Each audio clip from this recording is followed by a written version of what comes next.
ప్రస్తుతానికి హుజురాబాద్ నియోజకవర్గంలో ప్రచారం ఏ విధంగా సాగుతుంది, ఎవరికి పట్టం కట్టే అవకాశం ఉన్నది పార్లమెంట్ మరి ఎలక్షన్? హుజురాబాద్ నియోజకవర్గం వడతల ప్రణబ్ బాబు గారి ఆధ్వర్యంలో ఇవాళ మా కాంగ్రెస్ పార్టీ జమ్మికుంటలో హోరాహోరీగా డోర్ టు డోర్ ప్రచారం చేయడం జరుగుతుంది. ఖచ్చితంగా కాంగ్రెస్ పార్టీ భారీ మెజారిటీతో బయటపడుతుంది.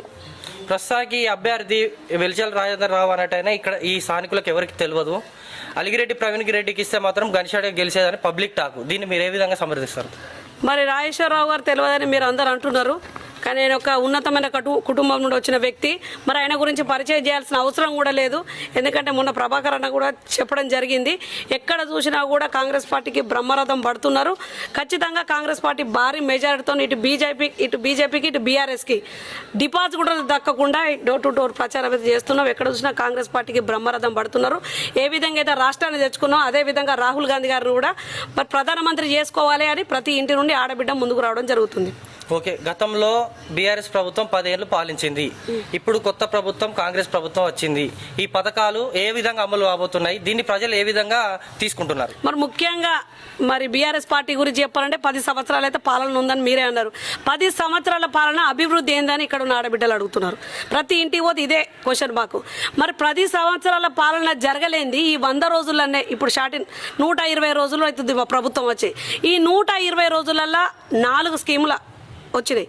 ఈ 4 స్కీములలో మొట్టమొదటి స్కీము ఆడబిడ్డలకు ఉచిత బస్సు. ఏ విధంగా అయితే గ్యాస్కి 500, మరి ఉచిత 200 యూనిట్ల కరెంటు. మరి ఏ చూసినా కూడా ఈ స్కీములలో ముఖ్యంగా ఆడబిడ్డలకే ఎక్కువ ఉన్నాయి. మరి ఇప్పుడు ఆగస్టు 15 లోపు మరి రుణమాఫీ కూడా మాకు ఇవ్వడం జరుగుతుంది. మరి ఇవన్నీ ఇంత గన్షాట్గా మా దగ్గర స్కీమ్లు ఉన్నాక మాకు ఓటు అడగడానికి పోవడానికి ధైర్యంగా ఉన్నాం. మరి అదేవిధంగా కేసీఆర్ గారు కూడా అడుగుతున్నారు ఈ కాన్స్టిట్యున్సీ నుండి కూడా, మరి 10 సంవత్సరాల పాలన నుండి మాకు డబుల్ బెడ్రూమ్లు ఎందుకు ఇవ్వాలి అని అడుగుతున్నారు. మరి మొన్న రోడ్ షో కూడా ఉన్నదన్నారు, మరి అందరు కూడా అడ్డుకుంటారన్నారు. మరి ఆ రోడ్ షో కూడా క్యాన్సిల్ అయింది.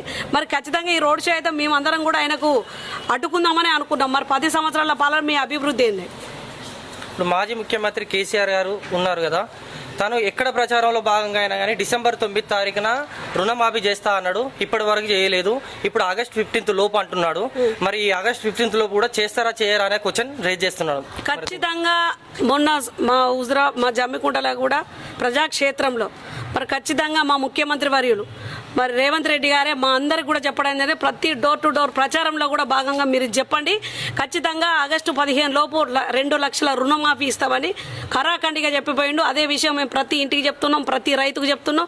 ప్రతి రైతు కష్టాన్ని చూసిండు కాబట్టే ఈరోజు రుణమాఫీ చేస్తా అని చెప్పిండు. వీళ్ళ ఆగడా మాటలు, వీళ్ళ అవాక్కులు చెవాకులు ఏమన్నా ఉంటే వాళ్ళు ఏమన్నా ఉంటే చేసుకోమని చెప్పండి. కానీ ఖచ్చితంగా ప్రజలకు, ముఖ్యంగా ప్రజలకు సపోర్ట్ చేసే పార్టీ ఏదైనా ఉంటే కాంగ్రెస్ పార్టీ.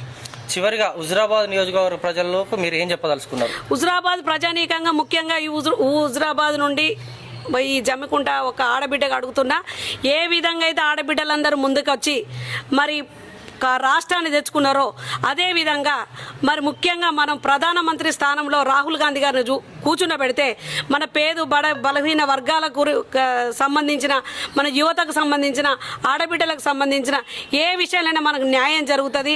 మరి ఇప్పుడు ఉన్న పరిస్థితిలో మళ్ళీ తీసుకుపోయి మోడీ గారిని కూర్చుండబెడితే ఈ రామపాలన అంటూ ప్రతి ఇంటికి అక్షంతలు తీసుకుపోయి రాముని ఫోటో పట్టుకొని పోయి మరి బీజేపీ గురించి ఓటేయండి అని అడుగుతున్నారు.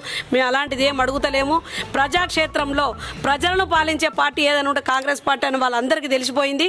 ప్రతి ఇంటికి పోతున్నాం, ప్రతి ఇంట్లో మాకు బ్రహ్మరథం పడుతున్నారు. ఖచ్చితంగా ఏ విధంగా అయితే మాకు రేవంత్ రెడ్డి గారు చెప్పినరో అంతకు ఎక్కువ స్థానాలే మేము పార్లమెంట్లో కైవసం చేసుకుంటాం. Okay, thank you.